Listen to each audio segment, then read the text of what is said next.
Kalofalahi atu ko au ko Esta Pavihi, hane he tau tolu a tau wala tala tutupu, ke lata ia mui pūri he pōnai. Whakamua tahe matuwhiwhine kua whakātu kehe ha kua malolo hifo, mo e wela osi hana kaina he tuloto pō ine pō ke he maanga ko liku. Mai long e BCN News koe tātua ia ke he whalenga ngāo ine pō. Koe le kua tupu whakaofu nei, ko liwaki mai e tau manatu tupe tupe he whalu he tau tangata nino nofu ke tau maanga i tua, ka eke ke whai awhi lahi, kua nāka i whai langomatai e matakau tā mase awhi, ne tātātu ke tau maanga ke langomatai mawhisi ki ai. Ko e awhi ne kisia ai ke he pōli he pō i ne pō, tala hau mai he lautolu ne kisia, ko e tūpu e le kua nei he male matahala hongfulu maua ke he matahala taha, he tuloto pō i ne pō. Ko e le kua nei ke he kaina he matakainanga ke he maanga ko liku, ko liwaki mai e tau manatu tupe tupe, ke he tau awhi ka tupu ke he tau maanga, mo e mamau mai e tau tulaki mo e matakau tā mase awhi. Ko e tau ua awhi ua furumawhāne vela e taha kaina ke he maanga ko ha kupu ke he tuloto pō. Walonga foki e tau kaina tunga ke he maanga ko namukulu, mo e maanga ko alofi ne vela he tau e kua mole. Ko e mena ne whakalofa ai ha kua naka i whai pale tua, insurance i Niue, ke lata mo e tau le kua pehe nei.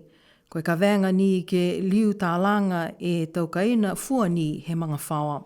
Ke he le kua ne tupu i ne pō, ko e matakainanga nei ne tātua e ea ke he whalinga ngau. Ka whakamōli mai e takitaki e whainga hua whalinga ngau mo e malolo sino. Tau se ai e tau sivi ki aia, mo e nākai a toka aia ke he whalinga ngau. Ko e aho me, ko e taha he tau mga aho mahuinga ke he kālena ngā hua, he kālesia Kerisiano Niue. Ko e aho ke tolo atu e tau e kālesia mai he tau maanga kau whakalataha ke he tau lolongo, whakaheke mo e tau pua ki au loa ke he whale tolo millenniumu. Ko e aho mahuinga fōki ke lata mo e tau pua fuaki, mai he tau e kālesia ke lata mo e tau ngā hua e matapatu e kālesia he motu. Wa tūkua e lau tolu, onungo fulu e awhi he tau nei.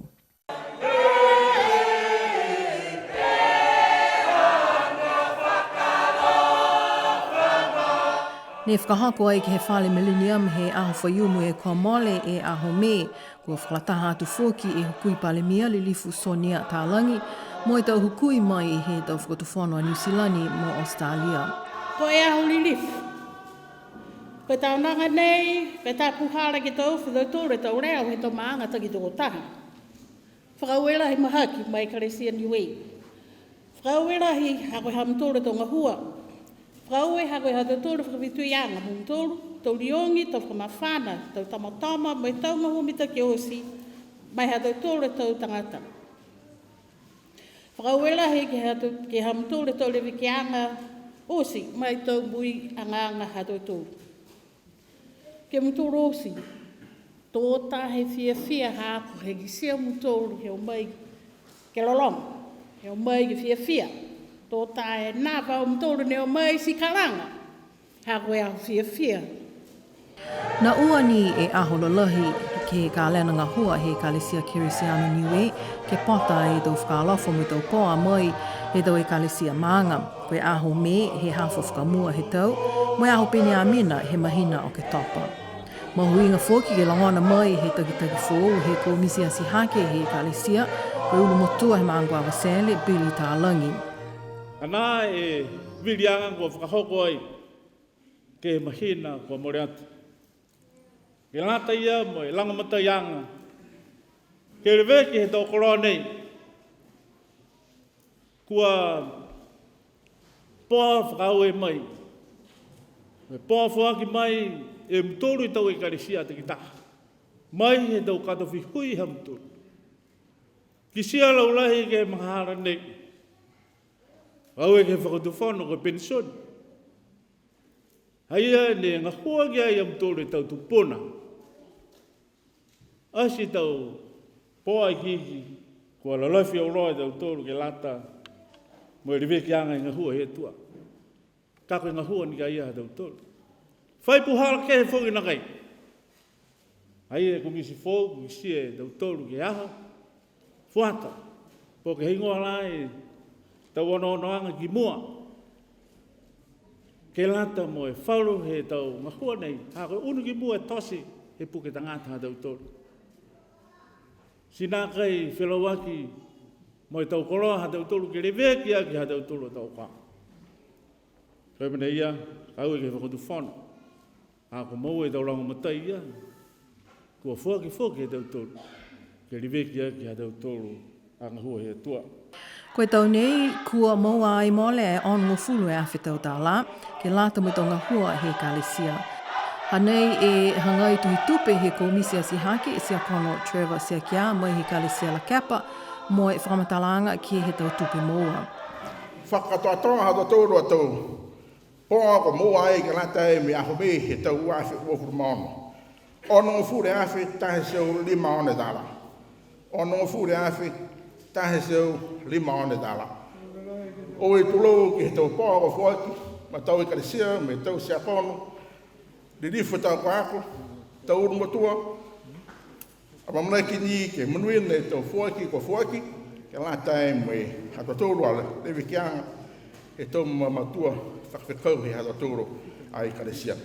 Nā kai ka toa o si e tau maanga ki he aho me he tau nei mai longa lahi e ngalo he maanga tose ko na mukulu.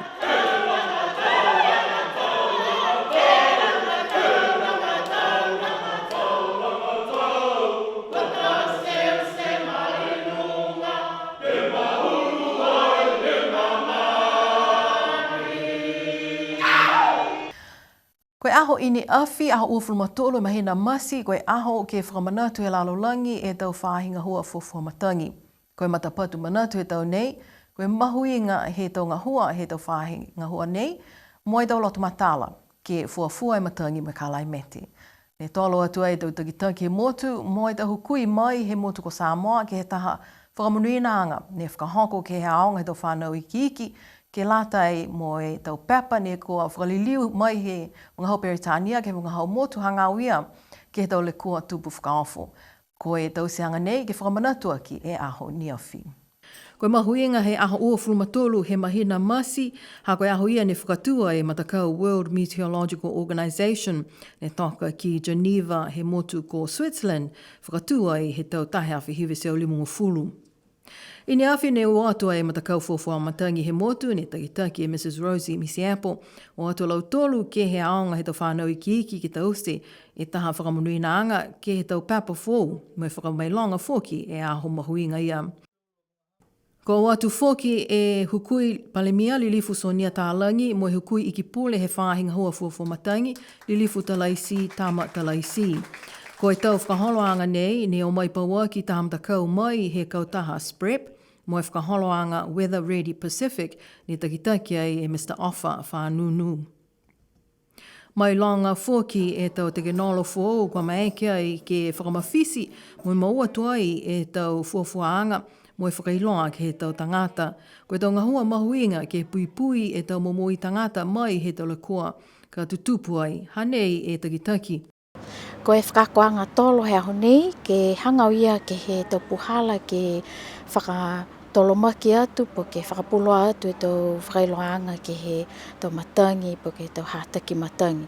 Si haia lau tolu kua uina, ke o mai, ke whakako, ke he tau puhala fōu, he hātau tolu a alalulangi ke he mga aho nei, ke whakaonga ai e tū ne whakaingoa ai koe Canva, mai ke koe ke whakafulufuluola hau a whakailoanga, mo e whakapuloa atu ke he tau tangata, puhala ke he social media, tau Facebook, ke he emaili, po ke hei ngoa ni e tau puhala, ne mai ke koe ke whakafulufuluola e whakailoanga, ke lata mai hau a matakau, lata mai tau whanau he aonga, lata mai maanga, lata mai whainga hua.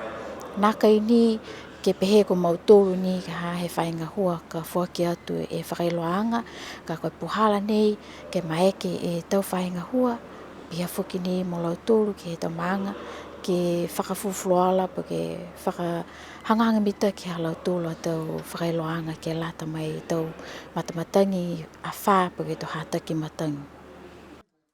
Koe tau se anga inia whike mailanga e whakamanatuanga he aho he tau whainga hua fufuanga matangi he lalolangi, Mai maua e tau whakamunuinaanga mai he hangai Pelesteni he kalesia Niue, Reverend Pasine Viviani.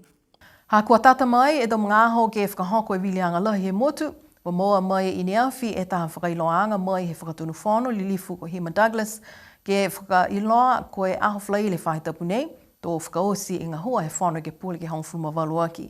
Tu mau e ngā hua he whono i ki pule ke le veki ke he whakatu whono a tu maua e whakatu whono fō. Tu mau e tau e ke pule ke maua halau tōlu a tau tutongi a tō iloa e whakaosianga he wilianga lahi e mahina me. Ma tu taki foki e whakatonu whono ke le veki ke tau whakaholoanga, ke whakaako mo e whakailoa ke he tau ngahua he whono ke pule, ke lata mo lau tōlu kua manaki ke tuku e tau hingoa ke he wilianga lahi. Koe whahi tapu e kua mole ne whakamnui nā e taha pepa fōu hanga ao ke tau puhala ngahua he whono i ke pule. Koe tau whakaholoanga nei ne whakatupe ai mo e langamatai ki lalo hifo he Pacific Parliamentary Effectiveness Initiative ne whakatupe whakatu whono New Zealandi. Kua manaki ai ke whakaonga e pepa nei ke langamatai mo e whakaako ki alau tolu e tau tangata kua tuku e tau hingoa ke vili ki ai e motu he mahina ha me. Pehe mai e whakatonu whono li lifu Hima Douglas tō whakailoa ki alau tolu nei e tau he tau mga aho ka whakahoko e tau whakakoanga nei, tō hoko e wilianga lahi he au whaiumu aho ua he mahina ha me. Ke lata mo i loanga he tau tangata osi i whalu he tau whakatokaanga mo i tau whakaholoanga ke lata mo tau mga hala vili he motu. Taha mena ne whai tūtala tu mau ki ai, mai he tau tau kua mole, koe hengoa e tau tongi halau tōlu e tau iki pule, tau iki pule, pale mia mo i whakatunu whono. Koe tau tongi o sinei, ne whakailoa ai ki loto he whakatu whono tohi, ne whakahingoa whakaperitania, koe civil list, ne ke lata e me tau uawhi hongfuma hiva. Koe tau tutongi he tau lilifu he whono ke pole, tau whakapapahi atu ki he tau tutongi, mo i tau alauni kua lalafi atu ki ai. Koe tau alauni mo alanga taha he tau, ke langamatai ke tau ngahua he katowhaanga. Kisia ki ai e kehe, mai kamata mai he tau tutongi he eke pole, ke honko atu ai ke he tutongi he palemia. Ke lata mo i tau mga aho whano whenonga ke he katowhaanga koe eke pole, tau tutongi ai ua siau e tā la he tahe aho. Ke lata mo iki pole, koe tōlu siau 5 e tā la he tahe aho, mo i 5 siau e tā la he tahe aho ka whano whenonga e palemia. Ko e ua siau e tā la he tahe aho ke maua he whakatunu whano ka whano whenonga ai. Hahai ai fōki e tau Overseas Entertainment Allowance ke tutongi ke he ke pule, mo e whakatunu whano ka whinatu whenonga he katowhaanga ko ua siau 5 e tā la he tahe whenonga. Ke lata me tau iki pule, me tau eke pule langumatai he iki pule, koe tōlu siau he tahe whenonga, whae siau 5 e Entertainment Allowance he palemia ka whano whenonga. Tō maua fōki he tau lilifu he whono ke pule tau alauni ke whakataua ki e tau mena tui pu e tau koloa tui kua lata. Tō totongi langataha he tōlu e tau, koe whae awhi he lata mo e tau eke pule, whakatunu whono mo e tau iki pule.